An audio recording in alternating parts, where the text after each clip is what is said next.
Un saludo a todos en Cristo Jesús. Vamos a continuar con la enseñanza que nos está ocupando a lo largo de este último tiempo. Estamos haciendo un estudio de la armonía de los evangelios, un estudio apasionante, interesante, importante. Un estudio que nos ayuda a ordenar acontecimientos, tanto cronológicamente y, por supuesto, en su propia aplicación, en la edificación, ¿verdad?, que tiene el poder estudiar y aprender de todo lo que la Escritura nos enseña. Estamos, como digo, haciendo una armonía de los evangelios, una perspectiva, ¿verdad?, de la obra de Cristo desde los 4 evangelistas, ya que sabemos que los evangelios, principalmente su mensaje, como por supuesto la Biblia, es Cristo, su obra, su ministerio en la tierra, su muerte, su resurrección, su ascensión, bueno, todo, ¿verdad?, lo que rodea y glorifica a Cristo, que a su vez es la gloria del Padre.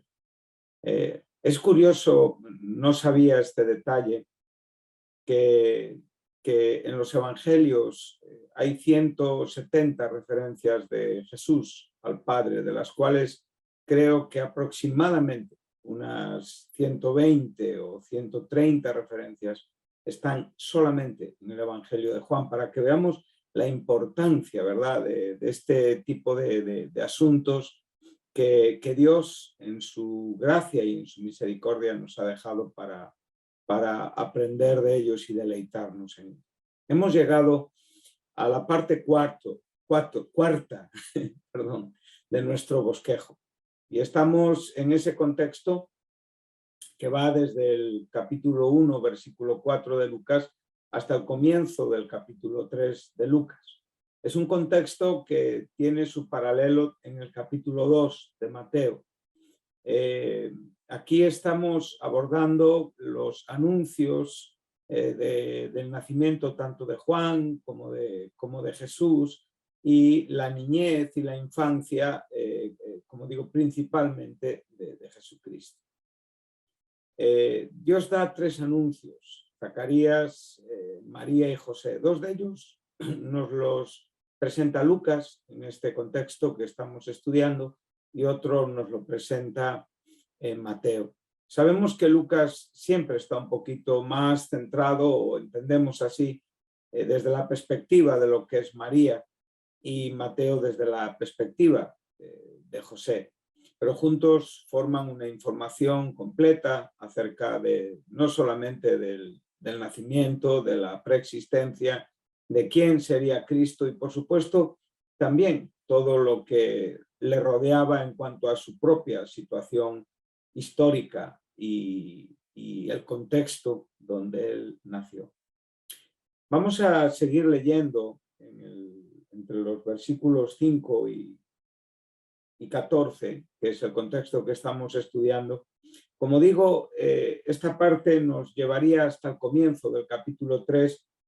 Es verdad que estamos desarrollando o incidiendo bastante en estos versículos, porque creo que tienen mucha importancia. También en otros textos aceleraremos un poquito más para ir avanzando. Igual únicamente los leeremos o los pondremos como parte bosquejada de esta armonía, pero en algunos trataremos, ¿no?, de pararnos en su significado un poquito. Hemos visto en el versículo 5, aquí nos hemos posicionado históricamente, contextualmente, los tiempos en los que se lleva a cabo este anuncio del nacimiento de Juan, del nacimiento de Cristo. También nos hemos posicionado en el sentido de quién era el padre de Juan.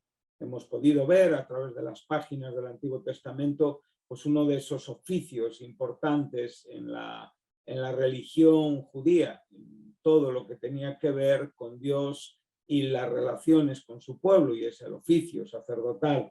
Hemos podido ver que procede de Leví. Después tenemos la figura de Aarón, y a partir de ahí pues tenemos, como digo, un desarrollo histórico donde podemos comprobar cómo la propia palabra de Dios se mantiene con su significado y con su verdad intacta a través de los siglos. Y aquí estamos, como digo, siguiendo la estela de lo que el Antiguo Testamento es en las prácticas sacerdotales, en el ministerio sacerdotal. Hemos visto en el verso 6 la importancia de la condición, cómo se le califica, ¿verdad? Aquí a este matrimonio, a estos dos santos, Zacarías y Elizabeth, ¿verdad? Y hemos visto el aspecto de la justicia tanto como justicia imputada y justicia impartida. Y hemos podido diferenciar sus significados, aunque siempre les vemos sin separarlas en cuanto a su fundamento y en cuanto a su propósito. Hoy vamos a introducirnos ya a partir del versículo 7 y dice así la palabra de Dios, dice, pero no tenían hijo, porque Elizabeth era estéril y ambos eran ya de edad avanzada. Es muy interesante, sabemos que este nombre Elizabeth tiene que ver con las promesas, con los juramentos de Dios. Y curiosamente parece como que hay una cierta contradicción en la propia necesidad, falta o ausencia de una descendencia en la vida de este matrimonio. Esto es muy, muy importante.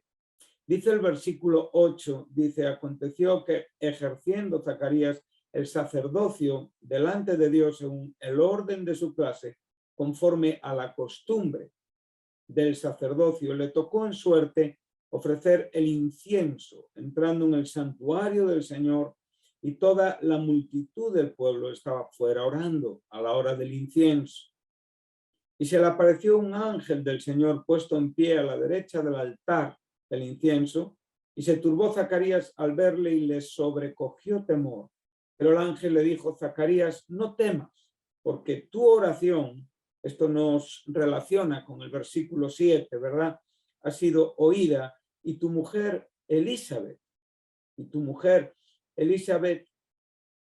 te dará a luz un hijo y llamarás su nombre Juan, y tendrás gozo y alegría, y muchos se regocijarán de su nacimiento. Bueno, como digo, hemos podido ver estamos viendo, perdón, dos aspectos importantes. Uno, Lucas, bajo la intención de Dios, nos deja un detalle. No son padres de ningún hijo, o sea, no han tenido ningún hijo.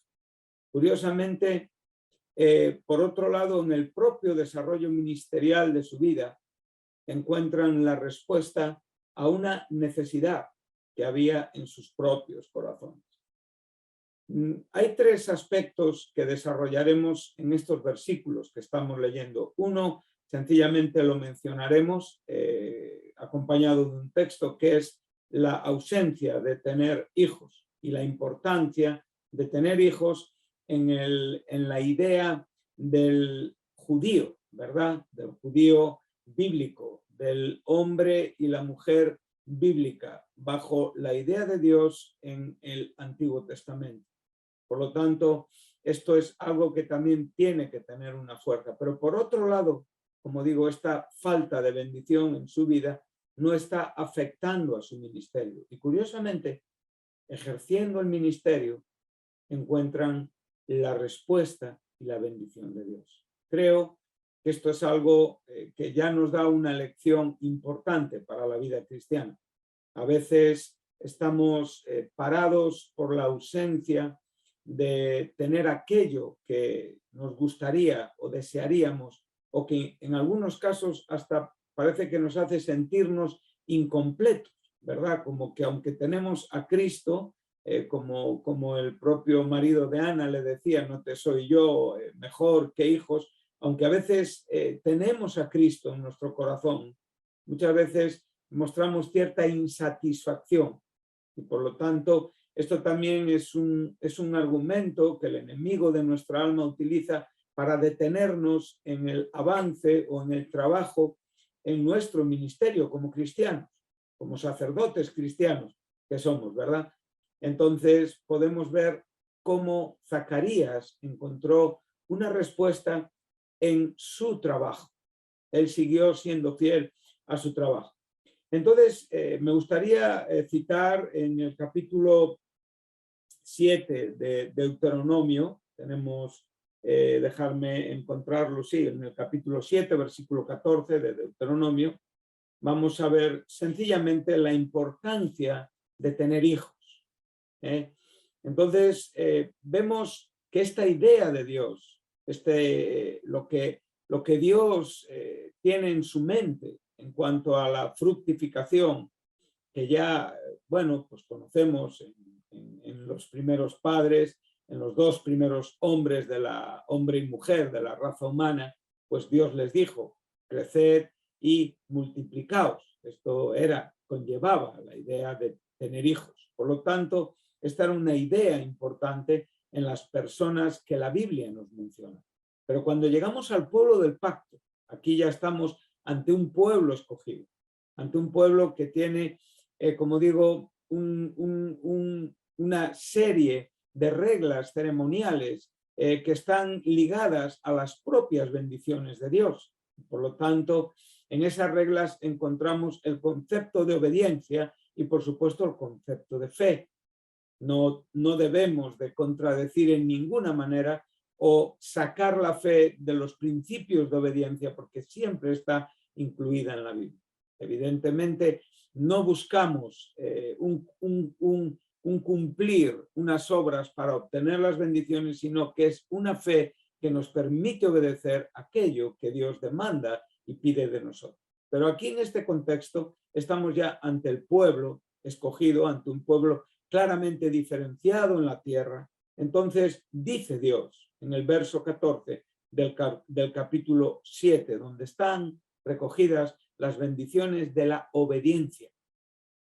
Y ahora dice, bendito serás más que todos los pueblos. Esta es la diferencia que Dios hace, así como la iglesia hoy es el pueblo de Dios en la tierra, es esa parte donde Dios manifiesta la bendición de tener a Cristo Jesús. Ahora podemos ver que este pueblo, la nación de Israel, la descendencia de Abraham, bajo el liderazgo de Moisés, recibe esta palabra. Dice, bendito serás más que todos los pueblos. Y la siguiente frase es, no habrá en ti varón ni hembra estéril, ni en relación a las personas, ni en relación a los ganados, para que podamos ver la importancia que tenía para el corazón de un israelita el ser padre. Bueno, es muy fácil pensar que Dios promete en su palabra una diferenciación y como una manifestación diferencial de lo que Él dice en su palabra era el tener hijos. Entonces vemos que Zacarías y vemos que Elizabeth estaban ante una falta importante que podría llevarles a pensar que algo no andaba bien en sus vidas con Dios, ya que el entendimiento del israelita puro, en que el israelita piadoso guardaba y tenía para él mucha importancia estos asuntos. Entonces, la idea de bendición o falta de bendición estaba muy relacionada a ser padres, a tener descendencia. Si vemos el Salmo 113 y leemos el último versículo, es un salmo que tiene 9 versículos, dice también algo muy importante. Dice, Él hace habitar en familia a la estéril, que se goza en ser madre de hijos. Bueno, entonces ya con estos 2 versículos podemos dar un poquito de sentido a ese versículo 7 y a la vez alegrarnos, ¿no? No solamente en la propia idea de nuestra vida, sino en el propio desarrollo histórico de esta armonía que estamos estudiando. Por un lado vemos que este matrimonio tiene una sensible falta que no son padres. La palabra de Dios recoge que en la bendición de la separación de este pueblo no faltará descendencia, ni habrá una matriz o un vientre estéril. El salmista nos enseña que la gracia de Dios hará habitar a esta estéril en familia y le hará poder engendrar hijos. Y aquí estamos ante esta situación, ante esta, como digo, forma más completa de presentarnos Dios su palabra con todas sus intenciones. Por lo tanto, la experiencia de Zacarías y de Elizabeth es importante para nosotros. Ahora me gustaría pararme en dos asuntos que en este contexto me parecen también importantes. Uno es la figura de los ángeles, lo que realmente podemos aprender de los ángeles, y otro, es el momento ministerial de Zacarías en el lugar santo. Primeramente, me gustaría comenzar con los ángeles.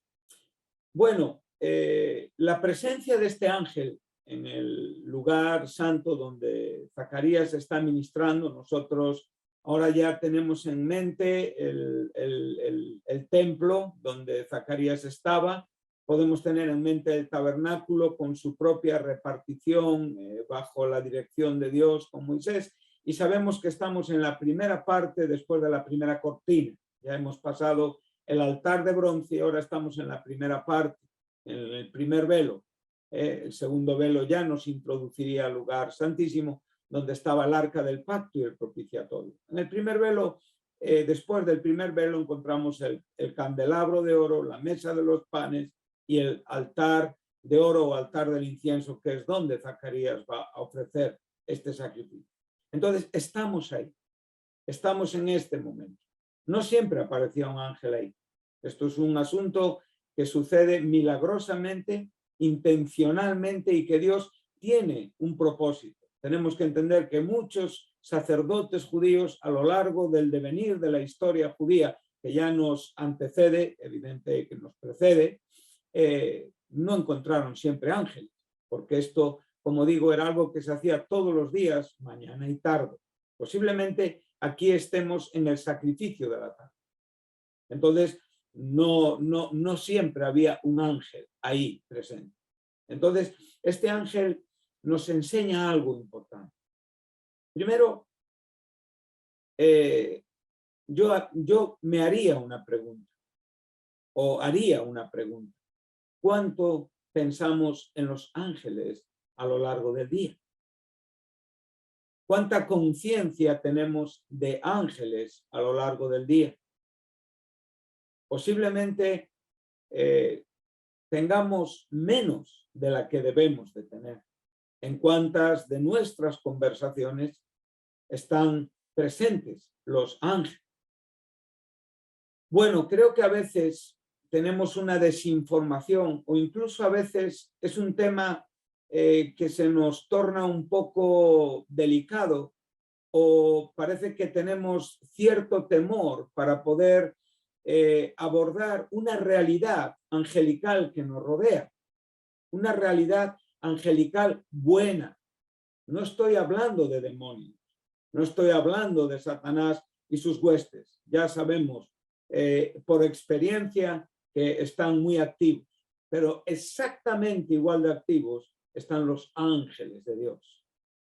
Ellos acampan, ellos protegen, ellos cuidan a los hijos de Dios. Y por lo tanto, cuando nosotros estamos desarrollando nuestro ministerio cristiano, aquello donde estamos glorificando a Dios, debemos de pensar y contar con las huestes poderosas de los ángeles. Los ángeles están a nuestro favor. Me gustaría leer un texto en Hebreos 1:14 para que lo anotéis vosotros. Es posiblemente el versículo del Nuevo Testamento que en cierta manera nos da una explicación del trabajo en una manera resumida con claridad de los ángeles. Todas las páginas del Antiguo Testamento están plagadas de los ángeles y de su trabajo, ¿verdad?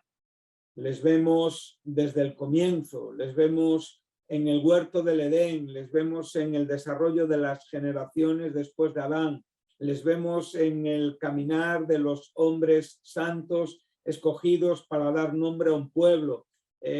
Bueno, vemos todo el desarrollo de los diferentes momentos del reino de Israel y hasta Malaquías. Podemos ver la presencia constante de ángeles.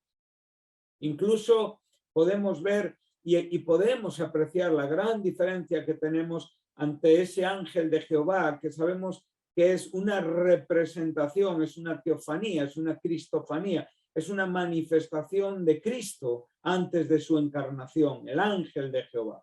Podemos ver como muchas veces le identificamos porque sus atributos pertenecen a la deidad, no pueden pertenecer a seres creados. Los ángeles son seres creados, pero son más poderosos que los hombres, son más poderosos que la raza humana. Evidentemente, en este sentido, están más arriba que nosotros. Y por eso podemos ver la grandeza de Jesús, que fue hecho menor que los ángeles. ¿Por qué? Porque Dios tiene un propósito para con los hombres glorioso y maravilloso, que aunque a veces nosotros no podamos llegar a entender por qué Dios escogió a los hombres y no a los ángeles, eso es un misterio que queda en el consejo eterno de Dios. Pero nos maravillamos y ellos se maravillan, ¿verdad? Entonces podemos ver su presencia constantemente. En tu casa hay ángeles. Cuando te acuestas en la noche, ángeles te protegen. Cuando caminas en el día, ángeles están a tu lado. Nosotros tenemos que tener esta percepción espiritual y en muchos casos, muchos hermanos y hermanas han tenido experiencias con ángeles y aquí tenemos un caso. Zacarías pudo encontrarse y conversar con un ángel. Por lo tanto, esto es algo que no necesariamente queda reducido a este momento histórico. Claro que este es un momento fundamental del desarrollo de la Biblia y de su mensaje. Por supuesto que estamos ante acontecimientos que tenían que ver con los propios fundamentos del cristianismo hoy, el nacimiento de Juan Bautista, el nacimiento de Jesucristo. Y podemos ver que la actividad de los ángeles posiblemente inusualmente se hace mucho más activa en estos momentos en los que nace el Señor Jesús, rodeado de todos estos acontecimientos, en cuanto incluso a su propio predecesor Juan, que evidentemente le dejamos en una situación menor en cuanto al Hijo de Dios, por supuesto. Entonces vemos que estos ángeles tienen una actividad muy presencial a lo largo del nacimiento de Cristo, ¿no? Y lo estamos viendo también aquí en el anunciamiento de Juan. De hecho, los millares de ángeles que se manifestaron, como relata Lucas en el capítulo 2, verso 14, es una prueba de ello, ¿no? Ellos se aparecen a los apóstoles, a los pastores, y ahí dicen, gloria a Dios en las alturas y paz en la tierra a los hombres de buena voluntad, a esos hombres para los cuales Dios tiene esa buena voluntad, según algunas traducciones de la Escritura. Entonces esto es maravilloso.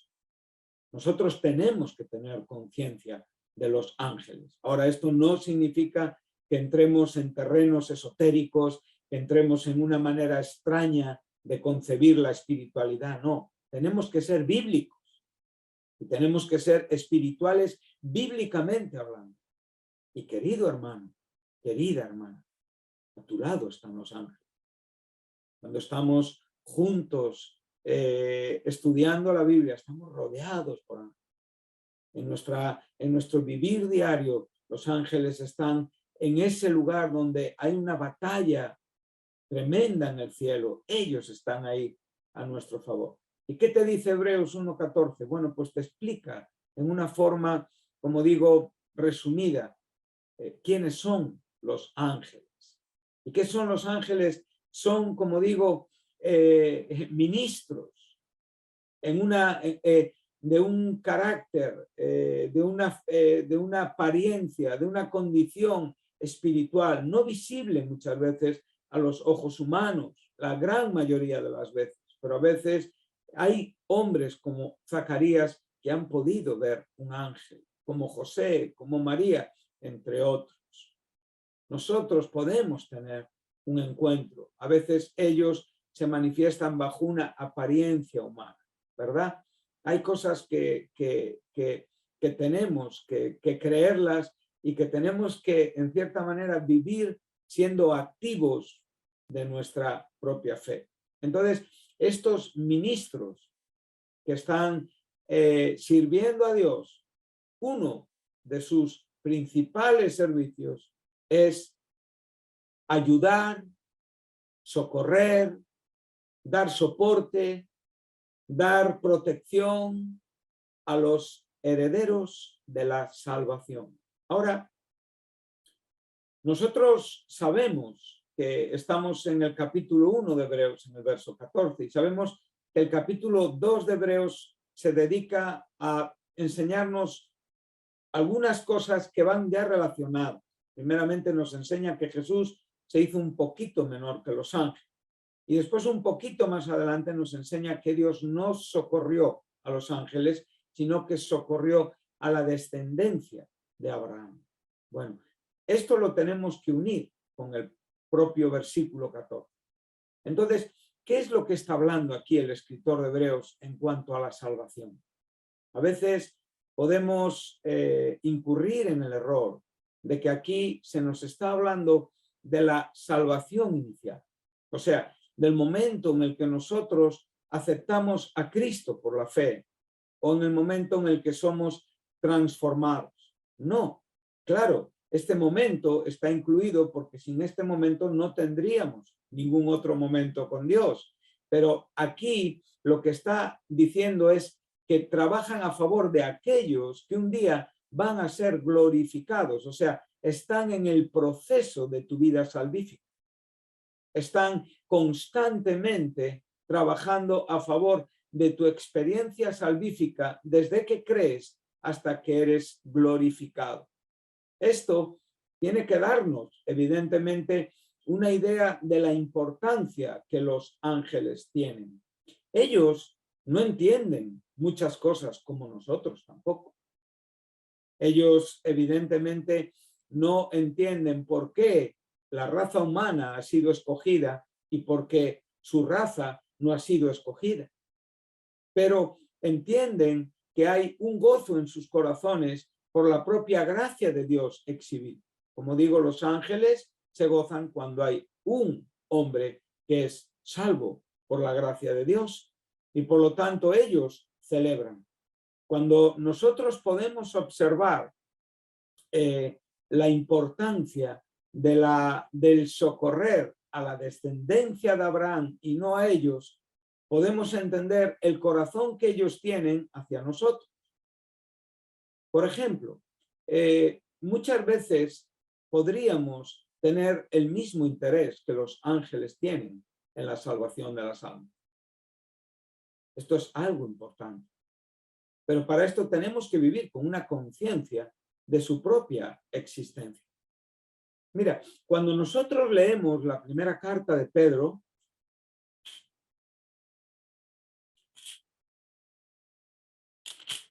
vamos a leer algunos versículos muy bonitos, muy importantes. Cuando tú llegas al capítulo 10, hemos estado en Hebreos 1, en el versículo 14, que son los ángeles, hemos estado en el verso 16 del capítulo 2, hablando de que no socorrió ciertamente a los ángeles, sino a la descendencia de Abraham. Todo esto guarda una relación con la humanización de Cristo. Y dice el versículo 12 del capítulo 1 de la primera epístola del apóstol Pedro, dice: a estos se les reveló que no para sí mismos. Estos son los hombres, los escritores del Antiguo Testamento. Dice sino para nosotros administraban las cosas que ahora os son anunciadas por los que os han predicado el Evangelio. Bien, ahora ya nos conecta con el ministerio apostólico, que tiene una conexión con las escrituras en el Antiguo Testamento bajo la inspiración del Espíritu Santo. Dice, por el Espíritu Santo enviado del cielo. Y la última frase, que es la que a mí me interesa en este momento. Cosas, ¿qué cosas? Bueno, todo lo que es la historia explicada y revelada de la redención. O sea, ¿qué es la redención? Bueno, esto nos lo enseña el verso 11. O sea, los sufrimientos de Cristo y las glorias que vendrían tras ellos. O sea, esto es el Evangelio. Esto es el Evangelio embriónico ya en el Antiguo Testamento, o sea, en un sentido todavía oculto, por decirlo de alguna manera, y ya claramente revelado en el Nuevo Testamento. Ahora, toda esta verdad que nosotros tenemos hoy en nuestra mano, esta palabra de Dios que tú ahora mismo tienes encima de tu mesa, tienes en tus manos, es una gracia de Dios que contiene un mensaje de Dios que, observa esa última frase, son verdades, son asuntos que los ángeles anhelan mirar. Bueno, wow, qué preciosidad. Ahora podemos entender más cosas. ¿Qué hace ese ángel ahí, en ese lugar santo, al lado de Zacarías?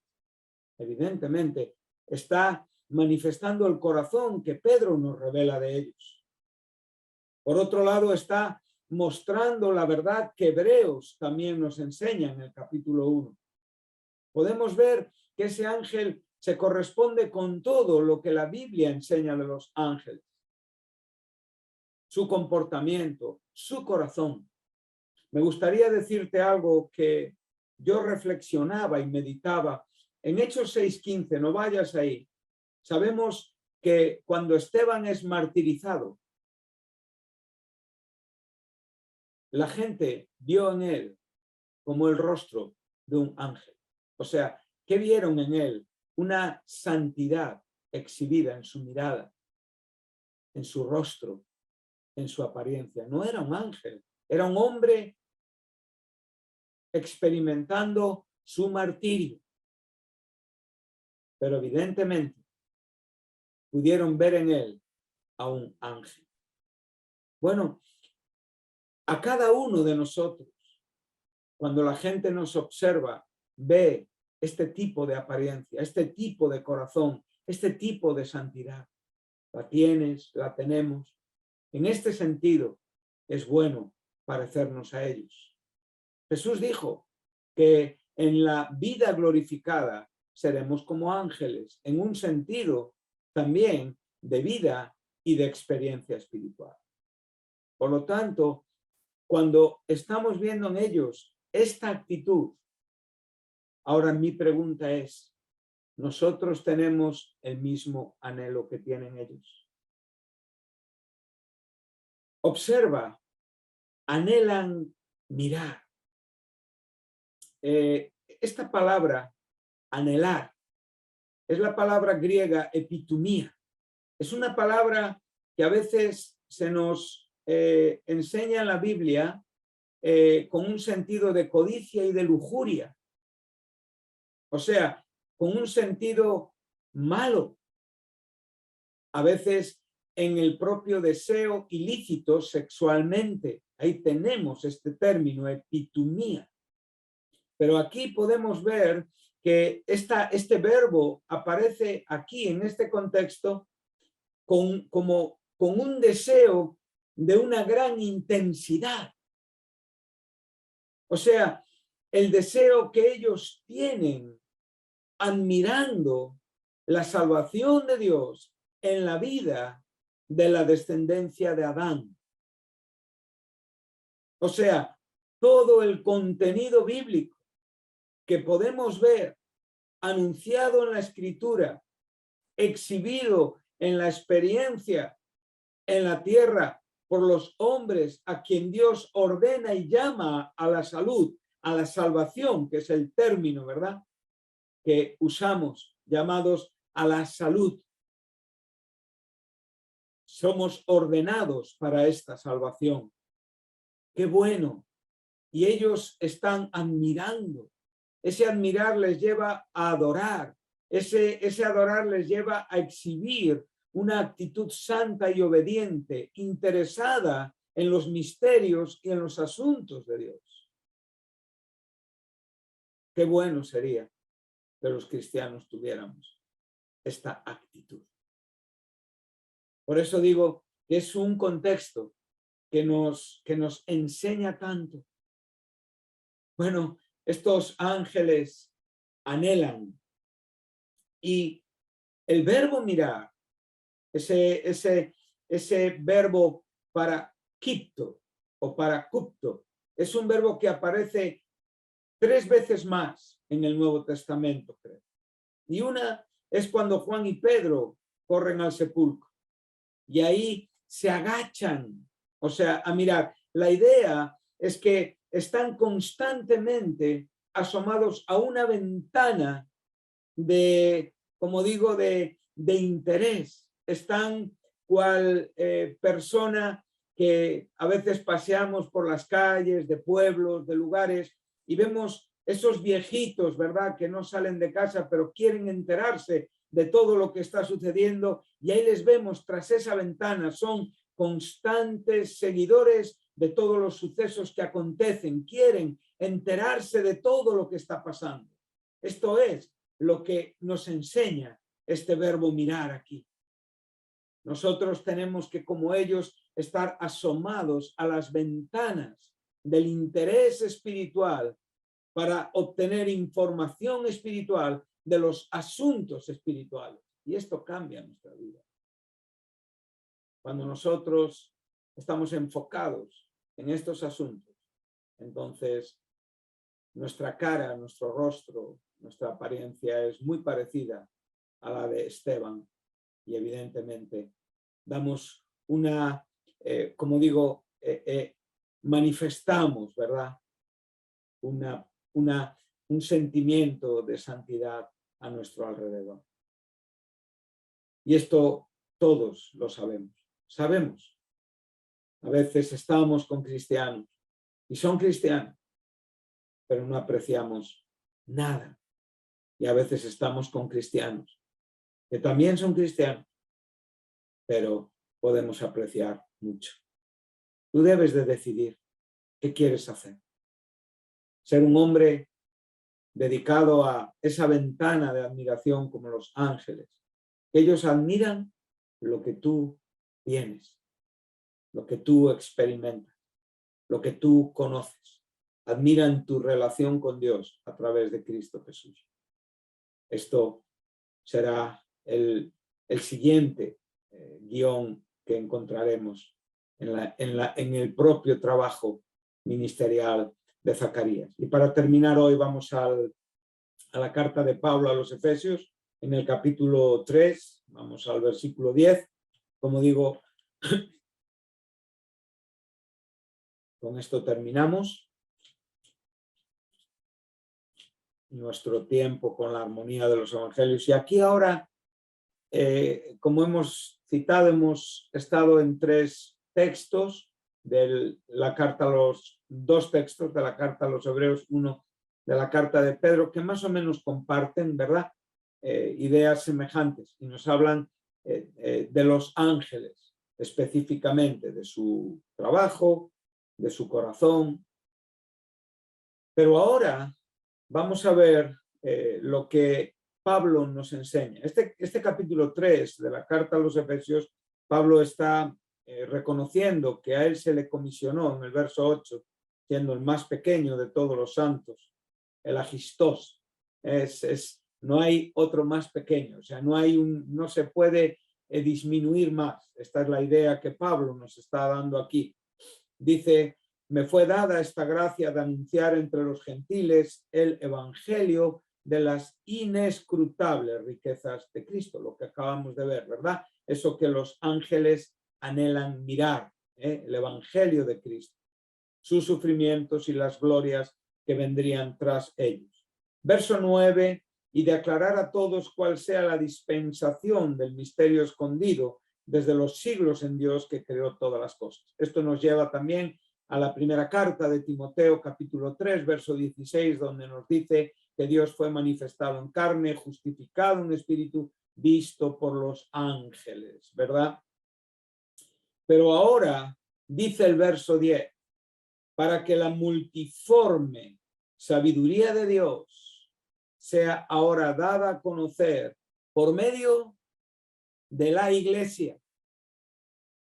Ahora ya no estamos hablando de ángeles, no estamos hablando del pueblo de Israel, estamos hablando de la iglesia de Cristo, el conjunto de los redimidos y salvados independientemente de su nacionalidad, cultura o procedencia en la sangre de Jesús. Él ya nos ha dicho que de los dos pueblos ha hecho un pueblo mediante su sacrificio.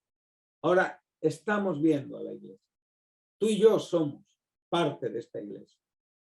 Y esta iglesia tiene la comisión y la responsabilidad de dar a conocer el misterio de Cristo, del Evangelio de Cristo, de las inescrutables riquezas de Cristo. ¿A quién? A los principados y potestades en los lugares, celestiales. ¿Sí? En esas regiones celestiales. Bueno, ellos son los ángeles. Nosotros les comunicamos el entendimiento de este misterio por medio también del desarrollo de nuestra vida. Qué importantes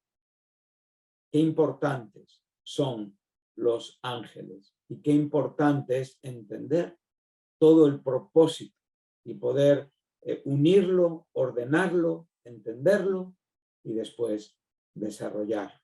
Bueno, este encuentro de Zacarías ahí con un ángel tiene mucho que enseñarnos, tiene mucho que decirnos. Pues hasta aquí hoy con este tiempo del estudio de la armonía de los evangelios. Que Dios os bendiga y Dios mediante continuaremos el próximo día con la parte ministerial de Zacarías en el lugar santo. Muchas gracias.